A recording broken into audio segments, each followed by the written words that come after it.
Alright, today I want to talk a little bit about the Metal Thunder, it's called MekaiThunder, I think?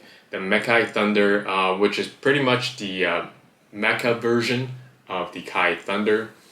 And I think it's about time. The mechanization of a lot of these kaijus that we see in the Sofubi scene is quite good. I think it started with Takunji with his Mecha Rangius, but I could be wrong. I feel like there might be someone before that, but anyways, it's been quite trendy to take your kaiju and then mechanize it and then sell as a different sculpt. And then I think Choke Hazard also. Well, he didn't do it on his. He just created a new mecha. I guess that's something different. But yeah. Oh no no no. And there. Oh no no. MVH is doing a Mecha DX. MVH is doing a Mecha DX. That looks pretty cool. Would love to see the thing in person, but I don't know, the sculpt on the DX you can't really beat.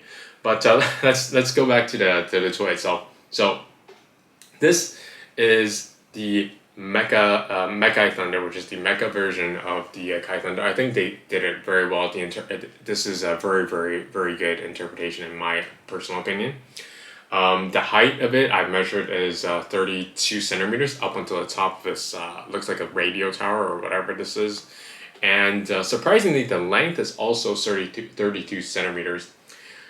From my personal, just looking at it, I still feel like the Kai Thunder is a bit longer.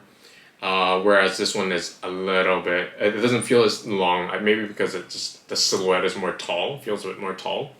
And less tilted. So let's look at this guy in detail. In the front, I feel like it's not. It's alright. It's standard. I'm not too big a fan of it.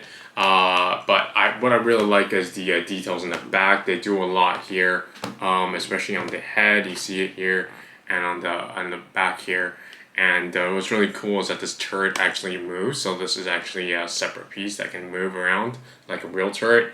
I like that because you actually don't really need it or use it. When you look at it in the front, it's not really there when you pose it in the front, but it's more for like the user experience or the buyer's experience, and making it feel more real, which is, I think it's a very nice touch. Other articulations would be the head, the arms here, the hand itself, and the two legs. And it's nice that they kept the suction cups from the original sculpt, and then it's just there as kind of like I guess it's what do you call it? Exhausts for this guy. My favorite part about the toy would be the head. The head actually is detachable with a little ship on top. This is literally the coolest thing that I've seen and executed super well. It's just a magnet. You can hear it's just a magnet. There's a magnet in here, and it just kind of docks in, and it fits really nicely. Wait, hang on. It fits really nicely, and it doesn't fall off. You're not too worried about it falling off. It's very stable. It slides in really nice, and that's my favorite part. I think that was the coolest part of this toy. That's what really sold me on this guy, actually. And wow, this looks really good on this angle. And yeah, so I'm really happy with this guy, and it was an open run, so he posted on Instagram. You can just go in and you can just order it, and it was just an open run, which I thought was really awesome because it's really hard to get a hold of any of Jetturre's works because most of his stuff is only released at Super Festival, so at the conventions in Japan. So it's a bit hard to buy it outside of that scenario. So it's very cool of them to be able to do this, especially with a new sculpt, which is really well done as well. So I was very happy about that. The colorway itself, I mean, given that it's an open run, nothing that you can't really complain about it. It's simple, and it's a very nice, like a vintage grayish blue vinyl. Personally, I'm not a big fan of, but it's retro, it's nice, and also the color and this kind of gold spray is retro, very nice. It's very retro feeling on the toy itself as a whole. So I'm personally not the biggest fan. I like things that are a bit more modern colors, a bit more saturated, a bit more vibrant. But you know, open run, not gonna complain. It's gonna be really hard to get a hold of another one of these guys in the future, anyways. And yeah, so if you guys like this, I have other, if you guys really like the sculpt, like this artist, you can see some of my other videos about it. I'm quite a big fan of Jetturre's works, so I do have a few videos up there in my channel where we have other Jetturre toys. So if you guys like that and like this content, don't forget to like and subscribe. And yeah, I'm plugging that in more now because I keep forgetting to do it, and then I always think back and then be like, oh man, maybe I should just plug myself in. So I'm plugging myself in. Here's me plugging myself in. I am Soft Serve Selfie. Like and subscribe.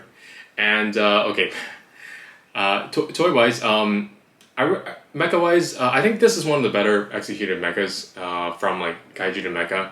I would really love to see the one that we mentioned at the beginning of the video, which is the MVH one. And yeah, Jetturre, fantastic sculpture. You can see a lot of detail, a lot of thought is put into it. He makes other robots that you can see in the other one of my videos. One of the ones that I would like and I would recommend would be the Good Robo, because of the head and the overall silhouette of it is very nice as well. And the other part would be, and I was really surprised to know that they were the ones that sculpted the Passion Tank Godzilla, Shin Godzilla, which I also have a video if you guys are interested. So yeah, this is it for the video. Let me know what you guys thought, if you guys think this was a really good or bad interpretation of the MekaiThunder, and which kind of kaiju to mecha like transformation or sculpt that you really liked and you really enjoyed.